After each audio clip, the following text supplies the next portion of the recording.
Welcome back to our fourth part of the complete menu of Crash Bandicoot. We're on to the native fortress in this level, which is the name I keep trying to remember as the Great Gate equivalent. And now that we have the red gem, we can access a secret path at the end, near the end of the level. As soon as I get past these arrow boxes, there we go.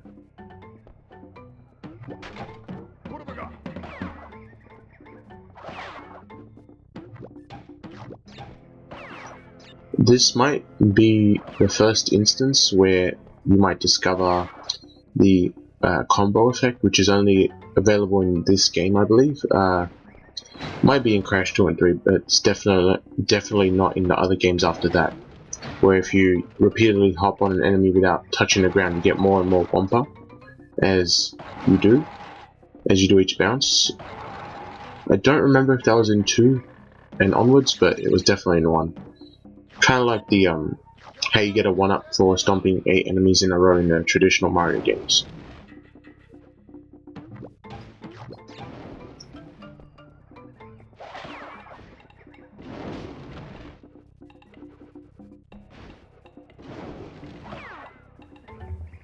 Those monkeys have a set pattern. They cover the entire platform once, but they start in the middle and they end in the middle. So once they ricochet off one end, they won't cover it again until they beat their chest, so that's when you know where to step.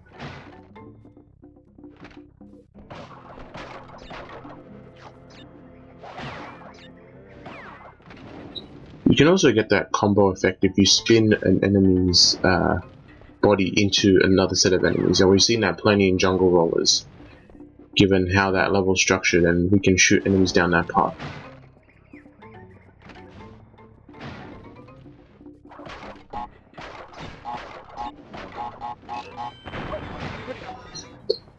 I think it was worth getting that life. And those monkeys are made out of extreme rubber, so be careful when you spin them, if they decide to move. I think they lose their elasticity when they stop moving, so that's some weird science. I mean, I said earlier we found robots very late in the game, but I'm starting to think Cortex was tampering genetically with these things, with these creatures. You do need this turtle shell in order to get this bounce crate, because there's no other way to reach that high.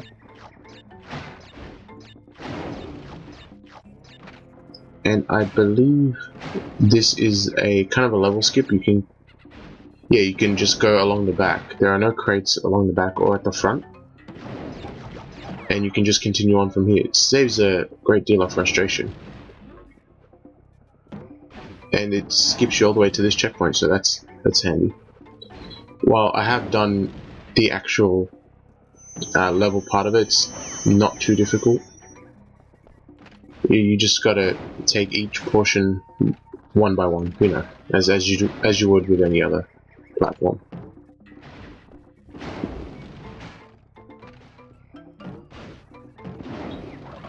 If you're facing with a lot of those tiki torches in a row, don't use the maximum bounce height, because that actually eats up time. So it does send you quite a ways up just by, you know, bouncing on it without pressing the X button. But here we go, here's a secret path. I believe this was changed a bit in the Insanity edition. It's not a bunch of gems leading up to the sky, but it's more just like a one gem platform that raises you up, because we're heading to the clouds, if I can get there. But once you pass a certain point, it does count as a bottomless pit. So if we fall down now, if it's the first gap onwards, then they're all bottomless pits, even though there is technically level below as far as you can go here. Because level does stretch a long way backwards, so not sure why that would kill you, but it's just probably a death plane just waiting below. And I'm trying to skip the tedium, but I can't reach that high, and every time I spin I cancel out the bounce by landing flat on the metal arrow crate, which is not what I want. want to spin on the way up, but my timing is just terrible. But that is another little trick you can exploit. You can spin on your way down when you're on a bounce crate, both wooden and metal, and if you time it just right, you kind of just cancel the effect and stand on it. I've done that quite a number of times, and it's present in a lot of Crash games.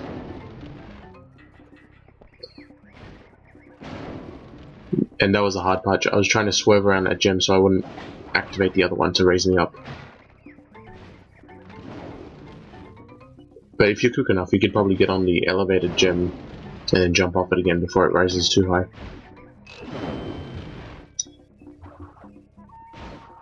There's nothing in that little section behind the fence. It's just a place for you to wait for the fire to go down. There is just a life, but there's no crates, and you can't move any further than about one body length. And you don't want to be missing the jumps here, because these little platforms, they tilt really quickly, and if you've done them in sequential order, they'll start to tilt sequentially, making them all useless very quickly. Yep, just like that.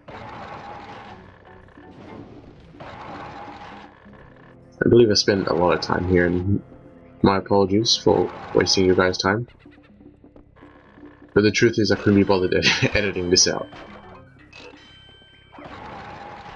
And I thought, yeah, that'll be fine. That platform is mostly flat. I'll spin the top one and land on the one on the bottom.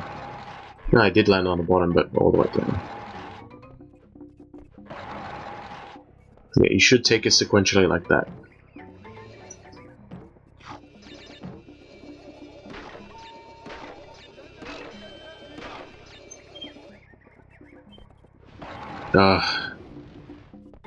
It's been a while since I've watched this. I've forgotten how many times I've done that.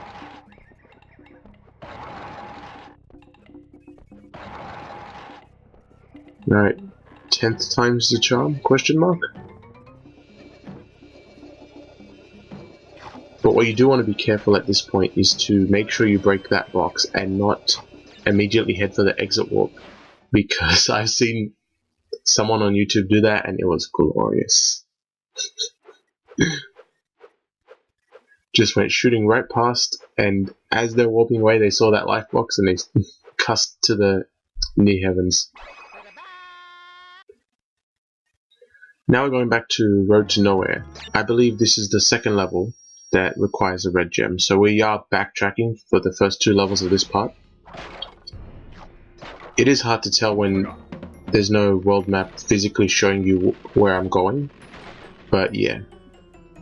As we get later and later into the game, the more colored gems you get, the more levels there are available to unlock.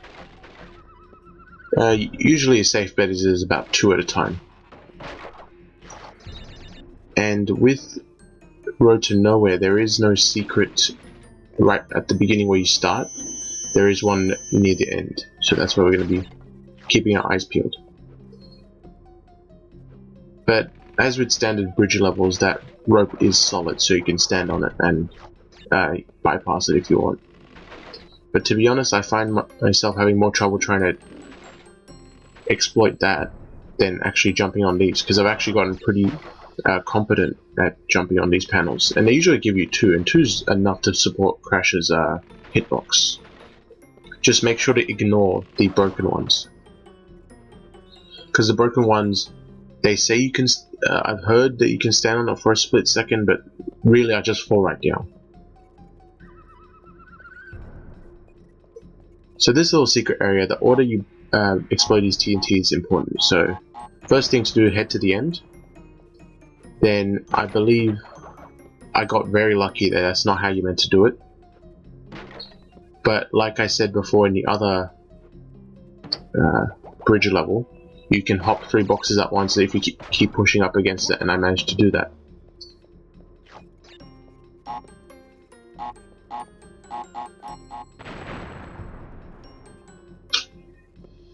But yeah, make sure those TNTs are detonated, and there you go.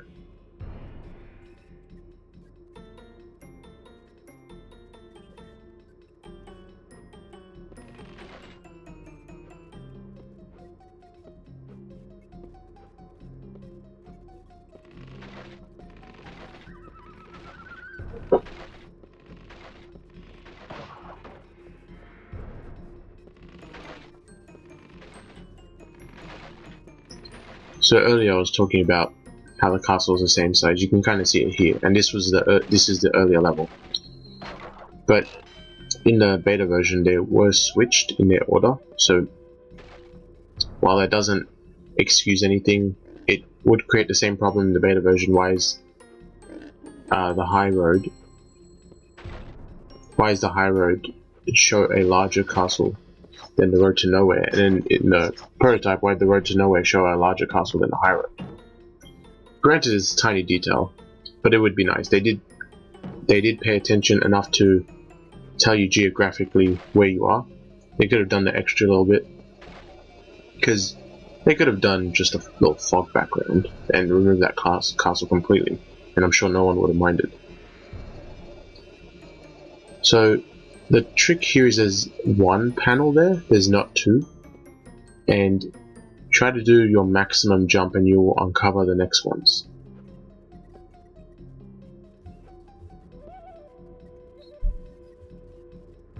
And there's me trying to spawn the second one, but no. I discovered that on the run itself. Yeah, there's only one panel at the beginning and end, but in between, in the floating, just floating in the air like that, there's two. And pretty much once you uncover it, it's an easy jump to make, because you can actually see where you land.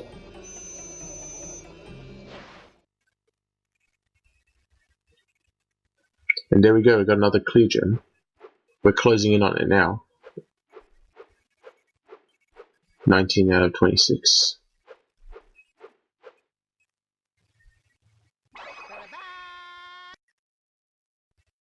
Alright, so Lights Out is another level that's inaccessible. So, well, the clear gem's inaccessible, and then we go to Jaws of Darkness.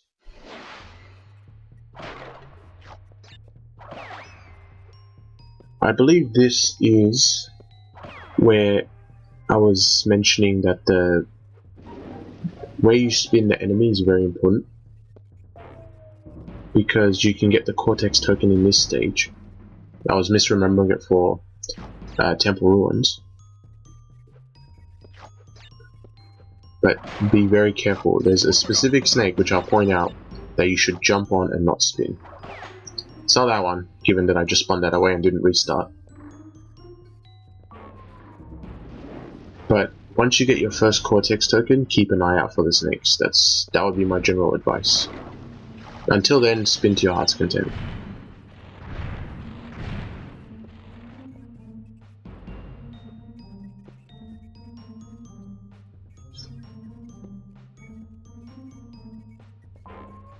But you can see in the bottom left counter, the boxes. This level has the most boxes in the game, capping off at 65. It might be different for the Insanity edition, and the number might be off, because if there are any exclamation boxes in this level, I don't count them at this point of the run through. Okay, so there's our first Cortex token. So once we get to another snake, we've got to be very careful.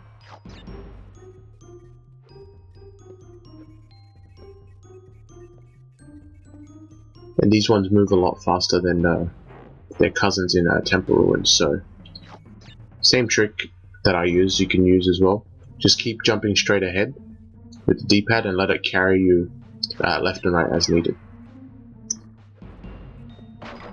That wasn't the snake that I was worried about, but you'll see it in the playthrough when I decide to jump one instead of spin one. You'll know which one I'm talking about. And also there is a hidden crate up the top there, so make sure to jump on the 2 iron crates to get that one. And there's a lot of crates here. If you do end up getting the invincibility at this point, and there's a good chance given that there's 2 Akus on this path alone, don't rush, just take it calm, because there really isn't anything to take advantage of with your invincibility, but you might want to get here quickly so you can just let Aku do his work and break all these crates for you easily, but there's enough space for you to land and spin. So really, there's no difference when you make it to that little section. Just, you know, take your time, jump on each blue platform. At least you can see this one, but you gotta get off quickly.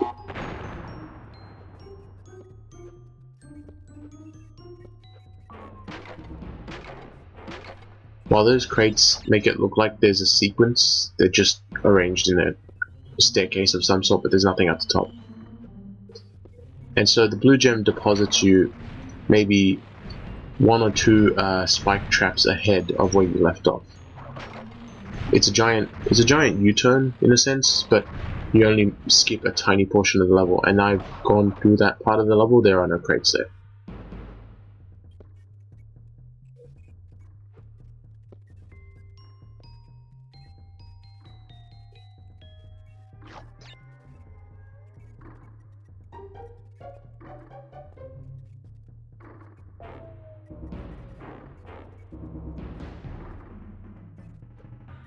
Right, this is the snake you want to jump. Because if you spin it and it hits those TNTs, you will get rid of the Cortex token. It will vanish. It won't just float there like a life or an Aku mask. It'll just be disintegrated. So a good place to stand was where I was standing, 2 squares away from the snake, and then prepare a jump, and you should be fine. And the Cortex token is located on the bottom. And there's also this section. There was a single Wampa hovering slightly over the pit and slightly on the platform. That's what you need to look for and run across it, and then you'll find it. This Cortex bonus stage, which is the final Cortex bonus stage, because there's only 2 in the game, it's more about trying to stay in the air for as long as possible. And there's also timing involved. As soon as you detonate a TNT, you gotta pick your moment, preferably close to halfway between 1 and 0, and then jump onto the wooden crates in the air, and then land on the bridge. The second bridge is collapsible. It's made out of crates, so make sure that you don't land in the holes, and you make sure you're ready to keep bouncing. That took me a couple of tries, I believe. Yeah, I'm looking at the footage now. I've edited a lot out. But luckily for you, you only ever get to see the successful attempt. I'm not sure what I'm looking for. Ah. That's right, you gotta return back to the main path after you do that little section. But with that, you get the final key, and you get the final secret level, which you do need to 100% the game.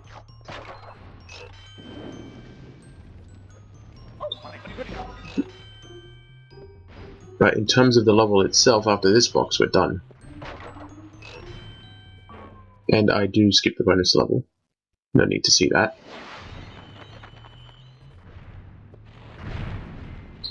Thing with these crushes, I'm actually surprised I didn't get hit there. It did look like I did. They don't crush close on the camera, which is positioned behind Crash, so once you're past them, they don't crush again. But if you move behind them, then the camera's behind you, then the crushes are programmed to keep crushing. So depending on where you're positioned, they won't activate it at all. And our 20th gem, another clear one. Now we're going to access the next secret level, Fumbling in the Dark. Similar to Lights Out, that it is a darkness level. So I think in terms of the video, this is the first time we're seeing this gimmick. What we have is an Aku mask that lights up, and it runs on a timer. And to keep it going, you need to break more Aku crates. So breaking up an Aku crate resets that timer. So you do want to kind of rush through the level because it's much easier to platform with the visibility. And like here, you want to wait and time moving platforms so they're near you, and you can start moving as soon as they get close to you. So that's when you would spin the Aku crate. It's all about using your resources wisely and kind of being a bit reckless and taking them quickly. But as I always say with the spinning the enemies away, they can potentially break open an Aku crate, which if you don't get to it in time, it'll vanish. well, actually in this case they're programmed to extend the timer, so there is no floating Aku Aku mask. So if an enemy spins into one and breaks it, your timer is reset from a place you don't want it to be reset. So that's another thing you gotta watch out for. Make sure to spin the enemies off to the side. And I'm not even listening to my own advice. Now something I've never seen, but apparently if you enter the level with 2 Aku Aku masks, the behavior of the blades will change. They'll go backwards and forwards. I'm not sure if that would make the level incompletable or if it's any kind of glitch. But there's that. Now I'm being very careful because I'm not sure if there's a pit ahead, so I'm inching along. But now at this point I've made it to some safe ground. There is a bit of light wherever there's a crate. And that's another thing about the Aku Aku masks. They do work like protection, but you only ever get one, they don't stack. So say I got a second Aku Aku crate from here, it would still act as a 1, because after I get hit I lose the mask completely. It's a weird little thing you have to get used to, but... So this second one does not count as 2 Aku Aku masks. And another thing, if you're really stuck and you want to feel your away, if you want to say fumble around in the dark, oh, I'm so clever, you can stand on the sides here where there's all these thrones, and what you can see some wooden, like a wooden platform jutting out, kind of like the beginning of the level. So yeah, you can stand on the sides there if you need a breather or if you need to assess the situation. But with that, that's the last level of this part. And I believe we get another clear gem, while Crash is twitching away like a crack addict.